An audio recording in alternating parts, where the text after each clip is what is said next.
જય શ્રી સ્વામિનારાયણ। અમદાવાદની ભૂમિ પર ઘડાયેલું આ એક એવું ષડયંત્ર હતું જેમાં ભક્તિ અને ઈર્ષ્યા વચ્ચે જંગ ખેલાયો હતો। પ્રસ્તુત છે મુક્તાનંદ સ્વામીના જીવનનો એ રોમાંચક અને સસ્પેન્સથી ભરેલો પ્રસંગ। અમદાવાદનું નગર ચારેકોર મુક્તાનંદ સ્વામીના જ્ઞાન અને ઉપદેશની ચર્ચાઓ હતી। લોકો તેમના તરફ આકર્ષાઈ રહ્યા હતા, પણ અંધકારના ઓછાયા પણ નગરની ગલીઓમાં ફરતા હતા। કેટલાક અસુર સ્વભાવના ગુરુઓ સ્વામીની લોકપ્રિયતાથી અંદરને અંદર બળી રહ્યા હતા। એક બંધ ઓરડામાં ગુપ્ત બેઠક મળી। આ સ્વામિનારાયણના સાધુઓ આપણું માન ઘટાડી રહ્યા છે। જો સંપ્રદાયને રોકવો હોય તો એમના મુખ્ય સાધુ મુક્તાનંદનો અંત લાવવો જ પડશે। એક પાપી ગુરુની આંખોમાં ક્રૂરતા હતી।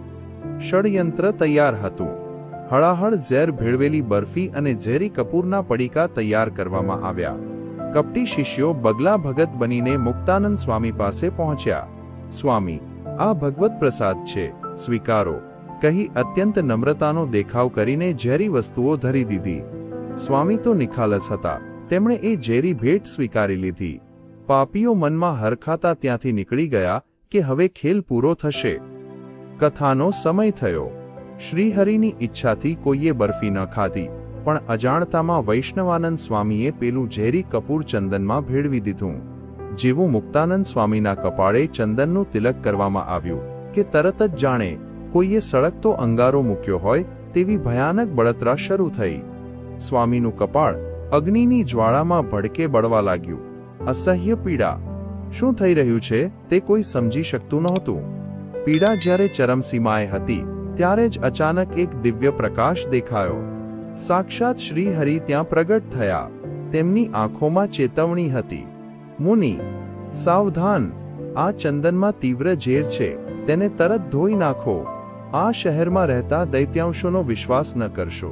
તેમણે આપેલી બરફીમાં પણ મોત છુપાયેલું છે, તેનો ત્યાગ કરો। આટલું કહીને ભગવાન પલક ઝપકતા જ અંતર્ધાન થઈ ગયા। મુક્તાનંદ સ્વામીએ તત્કાળ ચંદન ધોઈ નાખ્યું। જેવું ઝેરનું સત્ય બહાર આવ્યું ત્યાં હાજર લોકો સ્તબ્ધ થઈ ગયા। જે સાધુએ ચંદન ઘસ્યું હતું તેમના હાથની ચામડી સાપની કાંચળીની જેમ ઉતરી ગઈ। જેમણે એ તીવ્ર ઝેરને માત્ર જોયું હતું તેમની આંખોનું તેજ ક્ષીણ થઈ ગયું। આટલું ઘાતક ઝેર હોવા છતાં શ્રીહરિની કૃપાથી મુક્તાનંદ સ્વામીનો વાળ પણ વાંકો ન થયો। ઝેરની અસહ્ય પીડા ક્ષણવારમાં શાંત થઈ ગઈ। બોધ, ભક્ત પર જ્યારે સંકટ આવે ત્યારે ભગવાન પોતે રક્ષક બનીને માર્ગદર્શન આપે છે। હરિની ઈચ્છા વગર મોત પણ ભક્તને સ્પર્શી શકતું નથી।